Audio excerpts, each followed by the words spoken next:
إن الحمد لله نحمده ونستعينه ونستغفره ونعوذ بالله من شرور أنفسنا ومن سيئات أعمالنا من يهده الله فلا مضل له ومن يضلل فلا هادي له وأشهد أن لا إله إلا الله وحده لا شريك له وأشهد أن محمدا عبده ورسوله أرسله بالحق بشيرا ونذيرا وداعيا إلى الله بإذنه وسراجا منيرا.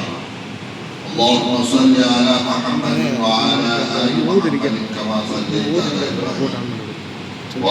بسم الله الرحمن الرحيم.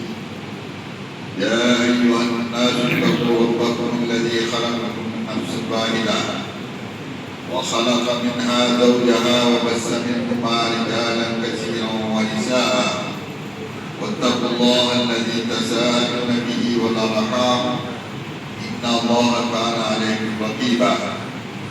يا أيها الذين آمنوا اتقوا الله حق تقاته ولا تموتن إلا وأنتم مسلمون.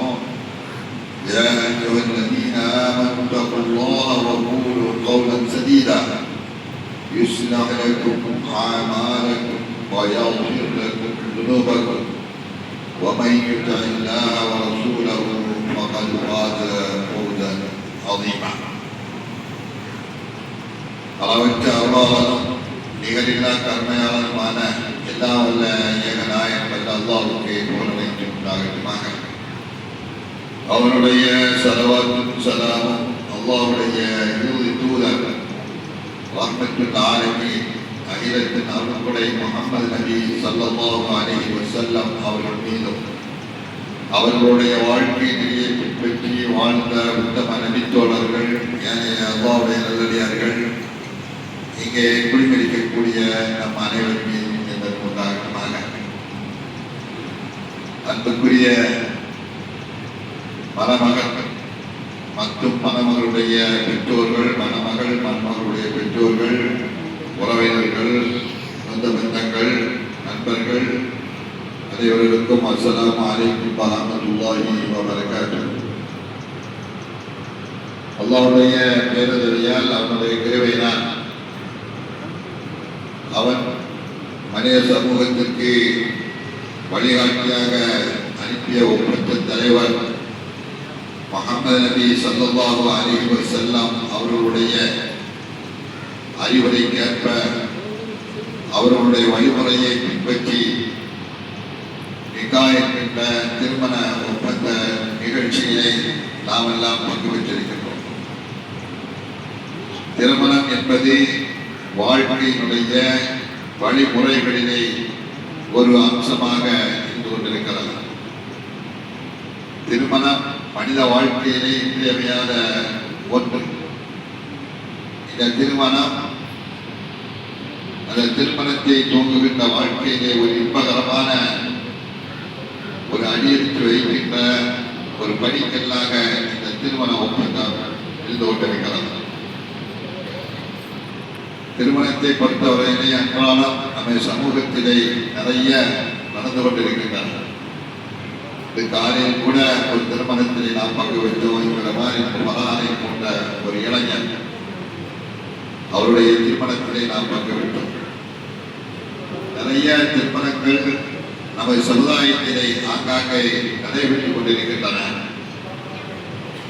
இந்த திருமண வைபவங்களை நாம் பார்க்கின்ற பொழுது நமக்கு வழிகாட்ட வந்த ஒரு தலைவர் முஹம்மது நபி ஸல்லல்லாஹு அலைஹி வஸல்லம் அவர்கள் இந்த திருமணத்துக்கு வழிகாட்டியிருக்கிறார்கள். ஒரு திருமணம் எப்படி அமைந்தால் அது அல்லாஹ்வுடைய அருளுக்குரிய திருமணமாக ஆகும். நபிகளார் ஸல்லல்லாஹு அலைஹி வஸல்லம் அவர்களுடைய சுன்னாவின் அடிப்படையில் இந்த திருமணம் அமையும்.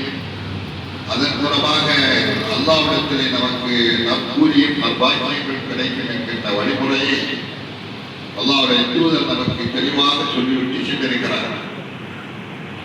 நபிகளார் ஸல்லல்லாஹு அலைஹி வஸல்லம் அவர்கள் வழிகாட்டாத எந்த ஒரு துறையும் கிடையாது.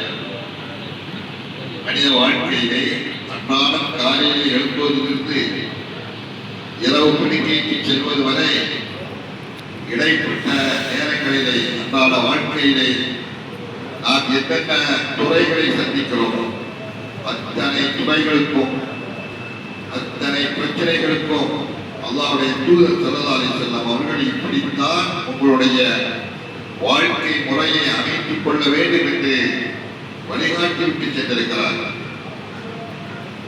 அந்த வழிகாட்டுதலுக்கு தான் சுன்னத் என்று நாம் சொல்கிறோம். நபிகளாருடைய அந்த வழிமுறை, அந்த வழிமுறையை பின்பற்றினால்தான் ஒரு முஸ்லிம் உண்மையான முஸ்லிமாக ஆக முடியும். காரணம், நம்முடைய வாழ்க்கைக்கு ஒரு முன்மாதிரி வேண்டும். வெற்றி வாழ்க்கைக்கு முன்மாதிரி, மற்ற மாதிரி வாழ்க்கைக்கு ஒரு முன்மாதிரி தேவையில்லை. எப்படி வேண்டுமானாலும் யாரை வேண்டுமானாலும் பின்பற்றி வாழ்ந்து கொண்டு போகிறார்கள். அவர்களுக்கு அதை பற்றி கவலையிலே முன்மாதிரி கிடையாது. இவருடைய வாழ்க்கையை தான் முன்மாதிரியாக வைத்து வாழ வேண்டும் என்ற ஒரு வழிமுறை மற்ற எந்த சமுதாயத்தில் கிடையாது. இவருடைய வாழ்க்கையை முன்மாதிரி வைத்து நீங்கள் வாழாவிட்டால் உங்களுக்கு வாழ்க்கை தேர்வாய் தோல்வி சந்தித்துவிடும், மறுமையிலே உங்களுக்கு நஷ்டமாகும் என்று எந்த ஒரு தலைவரும் சொல்லவில்லை. எந்த தலைவரும் என்னுடைய வாழ்க்கை வழிமுறையை நீங்கள் பின்பற்றுங்கள் என்று தொண்டர்களுக்கு சொல்லவே இல்லை. இந்த காலத்தில் பார்க்க முடியாது, அந்த காலத்தில் பார்க்க முடியாது. ஆட்சி அதிகாரத்தை கையிலே வைத்து மக்களை அடிமைப்படுத்த வேண்டும் என்று நினைக்கிறார்களே தவிர, நான் வாழ்ந்தது போன்று நீங்கள் வாழுங்கள், நான் திருமணம் செய்துவால் நீங்கள் திருமணம் செய்யுங்கள், நான் பேசியதுவால் நீங்கள் பேசுங்கள், நான் வியாபாரம் செய்துவால் நீங்கள் வியாபாரம் செய்யுங்கள். என்னுடைய சுத்தத்தை எவன் புறக்கணிக்கிறானோ அவன் என்னை சார்ந்தவன் அல்ல, என்னை தலைவராக ஏற்றுக்கொண்டவராக கருத முடியாது என்று அடித்து சொன்னவரே தலைவர் முஹம்மது ஸல்லல்லாஹு அலைஹி வஸல்லம் அவர்கள் மட்டும்தான். வேற எந்த ஒரு தலைவரும் இப்படி சொல்லவே இல்லை. அப்படிப்பட்ட ஒரு தலைவரை நாம் தலைவராக, நமது வழிகாட்டியாக நம்பி ஏற்றுக்கொள்ளக்கூடிய ஒரு மகத்தான பாக்கியத்தை பெற்ற சமூகம் தான் இஸ்லாமிய சமூகம். ஒரு தெளிவான ஒரு வழிகாட்டுதல் பக்கம் அல்லாஹ் சுப்ஹானஹு வ தஆலா நம்மை ஆக்கி வைத்திருக்கிறார். அவர்கள் தான் முன்மாதிரி. வேறு எந்த தலைவரும் நமக்கு முன்மாதிரியாக கிடையாது. அதை சரியாக புரிய வேண்டும். திரும்ப திரும்ப நாம் சொல்லிக் கொண்டிருக்கிறோம். அல்லாஹ்வுடைய தூதர் அவர்களை பற்றி, அவருடைய வாழ்க்கை முறையை பற்றி குர்ஆன் தெளிவாக சொல்லி காமிக்கிறது. لقد كان لكم في رسول الله أسوة حسنة لمن كان يرجو الله واليوم الآخر وذكر الله كثيرا. யார் மறுமையிலே வெற்றி பெற வேண்டும் என்று ஆசைப்படுகிறாரோ, யார் மறுமையில் அல்லாஹ்வுடைய அருள் வேண்டும் என்று விரும்புகிறாரோ, அவருக்கு இந்த அல்லாஹ்வுடைய தூதரிடத்திலே ஒரு அழகிய மாதிரி இருக்கிறார் என்று சொன்னார் அல்லாஹ். இவர்தான் உங்களுக்கு முன்மாதிரி, வேறு யாரும் முன்மாதிரி கிடையாது என்று அடித்து சொல்லிக் கொண்டிருக்கிறது குர்ஆன். காரணம் என்ன? நம்முடைய வாழ்க்கை சிறப்பாக வேண்டும், நாம் நிம்மதியாக உலகத்திலே வாழ வேண்டும், நிம்மதியாக உலகத்தை விட்டு செல்ல வேண்டும், நாளை நிம்மதியாக சொர்க்கத்தை அடைய வேண்டும் என்பதற்கான வழிகாட்டுதல் தான் அல்லாஹ்வுடைய தூதர் காட்டிய வழிகாட்டுதல். இந்த வழிகாட்டு முறையை இன்றைக்கு நம் சமூகத்தில் நிறைய பேர்கள் புரியாமல் இருக்கிறார்கள். ஏன் அல்லாஹ் தன்னை இவ்வளவு அழுத்தமாக அதை சொல்கிறார்? இந்த வழிகாட்டுதலை பின்பற்ற வேண்டிய அவசியம் என்ன? அந்த அல்லாஹ்வுடைய தூதர் எப்படி வாழ்ந்து காட்டினார்கள்? அவருடைய வாழ்க்கை முறையை ஏற்று அவர்களை உயிரை விட மேலாக நேசிக்கக்கூடிய ஒரு சமூகம், நபித்தோழர் சமூகம், அவர்களை வாழ்த்தெடுத்து சென்றிருக்கிறார்கள். தங்களுடைய உயிரை தியாகம் செய்யக்கூடிய அளவுக்கு அந்த நபிகளார் ஸல்லல்லாஹு அலைஹி வஸல்லம் அவர்கள் மீது பற்றும் பாசமும் வைத்திருந்தார்கள்.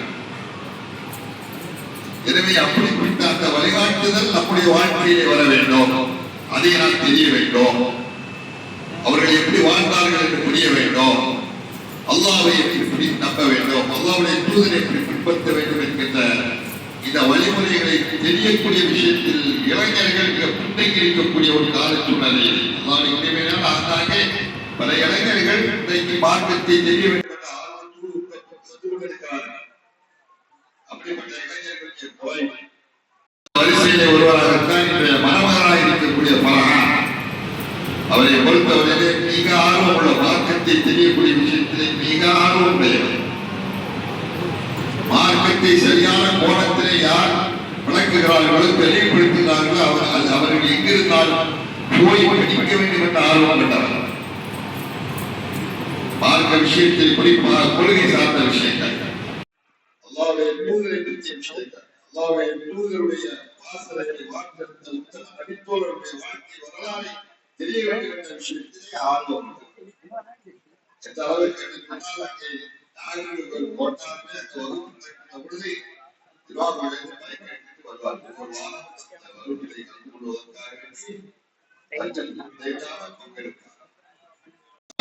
கூட மதரசாவுக்கு போவதால் கூட ஏகத்துவ கொள்கையை பற்றிய ஒரு முழுமையான ஒரு கிதாப், ஒரு புத்தகத்தினுடைய வகுப்பினை முழுமையாக பங்கு பெற்று அதை முழுமையாக படித்து தருகிறார். இந்த அளவுக்கு ஆர்வம் கொண்ட இளைஞர்கள், அவரை கொண்ட இளைஞர், அவர்களுடைய நண்பர்கள் நிறைய பேர் இருக்கிறார்கள்.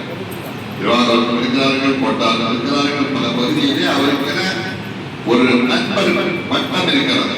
நண்பர்கள் என்று சொன்னால் தவறான வழிகாட்டுதலுக்கு அல்ல. இன்னைக்கு நண்பர் வட்டங்கள் எங்க எல்லாமோ அவர்களை அழைத்து சென்று இன்னைக்கு வழிகாட்டிலே மூலிகை கடத்தி யாருக்கு எல்லாமோ ரசிகர்களாக இந்த சமுதாயம் போய் கொண்டிருக்கக்கூடிய ஒரு கேள்விட்ட நிலையிலே இன்றைக்கு இது மாதிரியான இளைஞர்கள் பாராட்டப்படக்கூடியவர்கள், மார்க்கத்தில் தெரிய வேண்டும் என்பதிலே அக்கறை கொண்டவர்கள், ஆர்வம் கொண்டவர்கள். இது மாதிரியான இளைஞர்கள் மாஷாஅல்லாஹ் இங்கே நிறைய நான் பார்க்க முடிகிறது. அவர்களை எல்லாம் பார்க்கின்ற பொழுது சந்தோஷமாக இருக்கிறது. மற்ற இளைஞர்களை விட்டு மிக தூரமாக சென்று தவறான வழிகாட்டுதலுக்கு பக்கம் செல்லாமல் நேரிய வழிகாட்டு பக்கம் அல்லாஹ்வுடைய தூதர் காட்டிய வழிகாட்டு அடிப்படையில் அல்லாஹ் இறையச்சத்தோடு வாழ வேண்டும் என்ற ஆசையோடு இருக்கக்கூடிய அந்த இளைஞர்களிலே ஒருவராகத்தான் இன்றைய மணமகள் வராமல் இருக்கிறார்கள். அவருக்கு அவருடைய மணமகள் இருக்கக்கூடிய சபையா இருக்கக்கூடிய அந்த மணமகள் 2 பேரும் அல்லாஹ் சுப்ஹானஹு வ தஆலா அவர்களை ஜோடியாக சேர்த்திருக்கிறார். இந்த திருமணம் என்பது இஸ்லாத்துடைய பார்வை என்ன, அதை இளைஞர்கள் தெரிய வேண்டும். நிறைய திருமணங்கள் செய்கிறார்கள், எல்லோரும் திருமணம் செய்கிறார்கள், எல்லா ஜாதிக்காரன் எல்லா மதத்திற்கான திருமணம் செய்கிறார்கள். திருமணத்துடைய இலக்கு என்ன, நோக்கம் என்ன, அவர்கள் என்ன நோக்கத்திற்காக செய்கிறார்களோ அதற்கு நேர் மாற்றமாக இஸ்லாம் திருமணத்தை பார்க்கிறது. குர்ஆன் திருமணத்தை எப்படி பார்க்கிறது, அல்லாஹ் எப்படி பார்க்கிறார் திருமணத்தை. இதை குடும்பத்தின் திருமணம் ஆனவர்களும் புரிய வேண்டும், இனிமேல் திருமணம் ஆரம்பிக்கின்ற இளைஞர்களும் புரிய வேண்டும். அல்லாஹ் தஆலா திருமணத்தை பற்றி சொல்லுகின்ற பொழுது ஆயாத்திஹி அன்ஹலகலக்கும் மின் அன்ஃபுசிக்கும் அஸ்வாஜா லிதஸ்குனு இலைஹா وجعل بينكم مودة ورحمة إن في ذلك لآيات لقوم يتفكرون. திருமணத்தை பற்றி பேசுகிறது இந்த வசனம் முழுக்க முழுக்க அதையெல்லாம் தெரிய வேண்டும். அல்லாஹ் என்ன சொல்கிறார், திருமணம் என்பது ஒரு அத்தாட்சி என்கிறார். வானத்தை பற்றி பேசுகிறார், பூமியை பற்றி பேசுகிறார், மலைகளை பற்றி பேசுகிறார். இப்படி அற்புதங்களை எல்லாம் சொல்லிக் கொண்டு வருகின்ற வரிசையில் தான் திருமணத்தை பற்றி குறிப்பிடுகிறார். ஆயாத்தி அவருடைய அத்தாட்சிகள், அவருடைய ஆயாத்திகள் என்று உள்ளதுதான்